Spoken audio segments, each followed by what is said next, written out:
اهلا وسهلا بنات ولاد الحال، مرحبا بكم فيديو جديد وموضوع جديد. الموضوع ديال اليوم كيجوني تساؤلات بزاف، كيفاش نفرح جوادي بلا شرك. الوغ اليوم جيت نهضر لكم شنو الحوايج اللي نقدروا نديروهم بلا ما نشركوا بالله او ميم طون نفرحوا جوادنا ولا الرفقه اللي معنا الصالحه بطبيعه الحال، ونعرفوا واش الحوايج اللي كنديرهم واش هما شرك بالله ولا لا. هنا نهضروا على الطقوس الربانيه بطبيعه الحال. الصدقه راها كتعطى الناس اللي محتاجين، يعني سكسو ولا خبز ولا لحم ولا اي حاجه بغيت نخرجها على الناس اللي محتاجين هذيك الصدقه.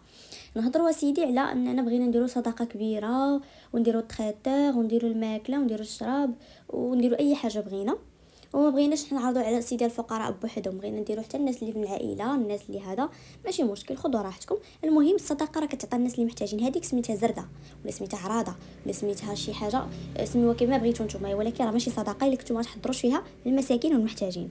كلاه واخا نقدر نجيب مثلا طلبه ندير للفقراء، ندير يعني صدقه فيها الذكر، نطلق سيدي البخور، نبخر بعود القماري، ندير اي حاجه بغيت، ولكن هذيك راه صدقه لله في سبيل الله، ما فيها حتى شي طقوس شركيه. وهنايا فين غندخلوا المرحله ديال الذبيحه.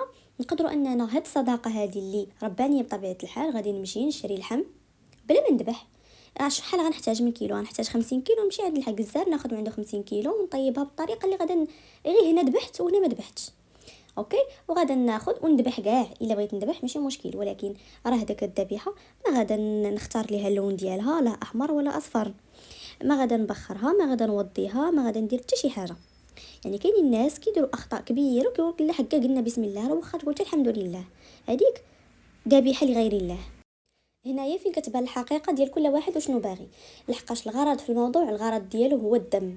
كو كانت اللحم، لو كان هذاك الشخص غادي يمشي عند الجزار وغياخذ كيلو ديال اللحم وغيمشي يصدقه، ولا غيطيب بقصريه سكسو وغادي يخرجها، اذا انت ما كيهمكش، ولا الهدف ديالك ماشي هو اللحم، هو الدم.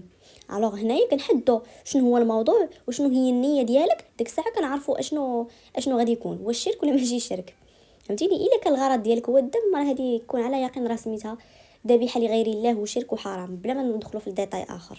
وانا كنعرف ناس اخرين بصح كيشدوا الذبيحه بلون معين، بالطقوس ديالها، بغرض ما بالدم ديالو. اوكي، حتى هنا حنا متفقين، كيقولوا بسم الله، صدقه لله في سبيل الله. اوكي، حنا حنا معاكم في هذه الكلمه هذه ماشي مشكل، ولكن علاش اختي ملي كيبغيو يذبحوها لك كيبقاو يدوروها عليك بحال كطوفو؟ علاش؟ مثلا ملي كتذبحي الحولي، علاش كتجلسي في الارض وكيهزوا لك الحولي فوق وكيقطروا لك داك الدم ديالو كتشربيه؟ علاش كتشربي الدم؟ هاي بسم الله لله في سبيل الله، ولكن علاش كتشربي الدم؟ علاش كتمرغي في الدم وكتبقاي تطيحي وتنوضي وتبكي وكتجبدي الجنويه وكتخلي فيها الدم حتى الذبيحه الجايه وكديروا داك الطقوس؟ علاش الحولي ملي كيكون مثلا باقي يلاه ذبحتو باقي ما سالش في الذبيحه، كيحلوه لك من الوسط وكتدخلي يديك وكتجبدي الكبده ولا كتجبدي القلب وكتبداي تاكلي منهم خضرين بحال هكاك، هذا ماشي شرك؟ هذا راه الشرك بعينيه. علاش كتجي تكذبي عليا وكتقولي لي لا بوجهي احمر لا كنقول بسم الله؟ واخا تقولي حتى استغفر الله في الاول، راه لغير الله. وهاد الناس بالضبط اللي كيديروا هاد الحاله هادو هما صحابات الكارطه، ودوك اللي كيبقاو يتكرعوا عليكم وكيديروا داك، هي في الهيئه ديالها كتلقاي خدامه اصلا في واحد البلاصه اللي ما تقدريش تدخلي ليها، في البلاصه اللي كتخدم فيها مسخه، في شي بلاصه ما انا بعدا والله كنشوف داكشي، انا عمرني دخلت داكشي، غير كنشوف في تيك توك ولا في اي بلاصه، ولا كيعاودوا لي الناس انا كتشدني الخنقه. ما يمكنش ليا انا غنجي عندك نتيا اصلا حالتك ما مقاده، ما فيك حتى شي حاجه كتحمر الوجه، انت كهيئه ديالك يعني كهضره ما هياش، كموضوع ما هواش، ما حتى حاجه ما فيك مقاده، وزائد انك في البلاصه اللي كتخدمي فيها باين العربون فيه، يعني كتلقى عندهم الكارطه وكتلقى عندهم الروينه، فهمتي؟ هادو هما اللي كيمشيو عندهم الناس اكثريه باش يتعالجوا. الوغ هاد الناس هادو هما براسهم خاص لي يعالجهم، علاش كتمشيو عندهم؟ وهادو هما اللي كتخسروا عندهم فلوس، وهادو هما اللي كتمشيو تشجعوهم، وهادو هما اللي كتمشيو عندهم باش انكم كيدخلوكم في الذبايح وكيغرقوكم في بزاف ديال المصائب. الواحد باش نكون واقعيه معكم، الوعي زوين، القرايه زوينه، قراو البنات، والناس اللي داخلين الحال قراو، ماشي مشكل انا وصلت 40 عام ولا وصلت ل 50 عام نقرا، ما فيها باس، نوعه لحقاش الحال زوين، ولكن الا كانت القرايه زائد الوعي زائد الحال راه كتكون شي حاجه خياليه. اما الحال بوحدو بلا وعي، راه الناس راه كيكونوا جاهلين، راه كيخرجوا عليكم. اي الحال راه فيه وفيه بطبيعه الحال. اي انا كنكون مثلا ولد ولا بنت الحال وعندي المجمع ورباني وداكشي، ولكن ما فيها باس انا الا وعيت، الوعي والله تزوين. حاولوا تقراو ديفلوبيو راسكم، طلعوا النيفو شويه، هضروا مع الناس باحترام، يكون عندكم الكلمه مع الناس. ماشي كتقول لوحده انا غنصيفط لك العلاج غندير لك كتبقاو تراوغوا عليهم سيمانه جوج ما كتجاوبوهمش، ولا كيخلصوا لكم فلوس الكشف 500 درهم كتعطيهم جوج كلمات ما كتجاوبهم على حتى شي حاجه. الناس راه جايين عندكم باش يعرفوا الحال ديالهم. الا ما عرفتش واحد الحاجه ما نجاوبكش عليها، نقول لك اختي ما عرفتش، ما نبقاش نديري بليفك، وما نبقاش يعني ناخذ لك فلوسك. واحد مادام جا عندك راه الا وهو صافي راه تسدوا البيبان في وجهه، ما باغي يعرف غير شنو عنده، شنو خصو يدير، راه الحال ديالو موقف، راه مرونه حياته. انت دي ليه 200 درهم غير هكاك لا، ولا 100 درهم ولا غير 50 درهم ما كاينلاش. الواحد الا كتغدا نعطيه وقته ونهضر معاه باحترام، ولا تعطلت عليه خصني نهضر معاه بادب ونعتذر ليه، تعطلت عليك واحد نص ساعه ولا ساعه ولا ساعتين ولا، مهم الواحد يهضر باحترام، ما تهضرش مع الناس كانك شخص ما عرفت شكون، فهمتيني؟ حتى واحد ما احسن من واحد. نرجعوا دابا للزياره. زياره راه الا مشيت انا الولي صالح ومشيت لابسه لبس محترم وموضيه ودخلت صليت ومشيت درت يعني الواجب ديالي عادي، اشنو فيها؟ شنو فيها؟ ما كفاها حتى شي حاجه، حتى شي شيء ما فيها. ولكن المشكل اللي كاين هو انك الا مشيتي بلباس غير محتشم وبديتي كتطلبي الولي ولا كتطلبي الجن، ما كتطلبيش الله، عوض انك تطلبي الله لا كنتو ما كتطلبوا حاجه اخرى. يعني المشكل كاين في الطقوس. مثلا نحاولوا نتفاداو الطقوس من الاحسن، ولكن الناس اللي ديجا هما يا ديجا زعما كيديروا الطقوس وداكشي انا ما كيهمنيش. المهم حاول الواحد يبعد غير من الذبيحه وهذا. يعني ما بين زياره وزياره، هذه زياره ربانيه وهذه زياره فيها الشرك. يعني انا غمشيت راه درت افور ومشيت حتى لمراكش مثلا، ولكن راه النيه ديال هذه ماشي بحال هذه، فهمتيني؟ ولكن النيه ديال الذبيحه راه ماشي بحال الذبيحه، راه ذبيحه وحده وثمن واحد وبلاصه وحده اللي غنذبح فيها، ولكن النيه والطريقه باش درت واحد الحاجه هي اللي حرام.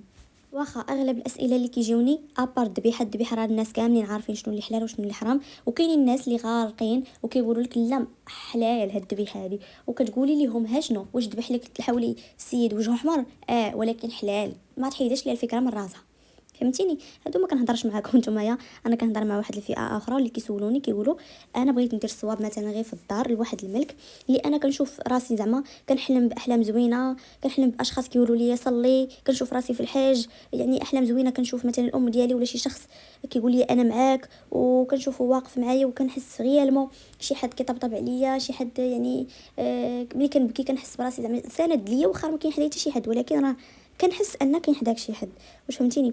يعني كتكون الامور ديالك مقاده، يعني لا الامور الماديه ولا المعنويه ولا راحه البال، الواحد كيكون قريب من الله سبحانه وتعالى، كيصلي صلاته كيدير الصدقات ديالو، صحته بخير وعلى خير، وليداته امورهم مزيانه، يعني يعني معاك واحد الرفقه واقفه معاك وكتحلم بها وبزاف ديال الحوايج، بوركوا با انني ما نديرش واحد الحاجه اللي انا غندير معاك فيها الصواب. مثلا نقدر نطلق البخور اللي كيعجبك، نقدر نلبس اللون ديالك، نقدر نشري مستلزمات ديال الصلاه، مثلا نشري قران في اللون ديالك، نشري خاتم في اللون ديالك، نشري شمع في اللون ديالك. مثلا النهار ديالك ندير فيه صدقه، بهذا الشيء كنكبر بك. مثلا البنات اللي عندهم مثلا الملكات نقدر ندير المكياج في اللون ديالك، فهمتيني؟ عطا الله ما يدار باش انني نقدر نكبر بالملك ديالي بلا شرك. علاش انا تا غادي نذبح هذا نتسمى انني كبرت بواحد الملك، ماشي اللي شاف شي جزار كيذبح في شي حولي ولا شي حاجه راه كيعني انني واقفه عليه الذبيحه، يقدر يكون غير داك الملك راه كيبين لك راه انا معاك جزار راه من الحمر وداكشي، فهمتيني؟ يقدر يكون عارض كاع. الوغ ماشي نوضو نذبحو كتقلب لك حياتك كامله وكنبداو نقولوا لا راه ذبحت وما عطانيش هذاك الملك، اش غيعطيك؟ هو راه ما طالباش منك اصلا، راه عطاك علاش كدوري، اش غيعطيك؟ راه تعطاتك. واللي غادا نقول لكم ما تفرطوش في الصلاه ديالكم رغم كل الظروف. طلبوا من الله ما تطلبوش من الجن، بسم الله في اي حاجه، ولو انني ندير صواب نشعل شميعه لواحد الملك ديالي الا شفتها بطبيعه الحال. كثروا من الصدقات، الحنه تعودوا انكم تحنيوا وتعوموا بالحنه. نتعود كل اسبوع كندير واحد الروتين ديال الحنه، ديال الزهر، ديال يعني العود القماري، البخور الزوين، المكياج البلدي بطبيعه الحال، الكحول، السواك، فهمتيني؟ بالنسبه للبنات اللي مثلا عندهم الملكات تقدر تشري بارفان في هذاك اللون ديال ديك الملكه، المكياج اللي كتبغي، داكشي اللي كتبغي. فقط شنو اللي حرام في هادشي وشنو المشكل في هادشي؟ انا ما نطلبش من داك الجني ياك، ما نديرش شي حاجه اللي غتغضب الله، الوغ كلشي مزيان. مهم انا ما نحلل لك ما نحرم لك، انا غير وضحت لك واحد القضيه وكل واحد كيدير هذاك الشيء اللي بغى. المهم عندكم تساؤلات صيفطوا لي مرحبا وغادي نجاوبكم، وما تنسونيش من حركات الاكسبلور، ونتلاقاو في فيديو جديد ان شاء الله. ما تنسونيش من لي كومونتير ولا جيم.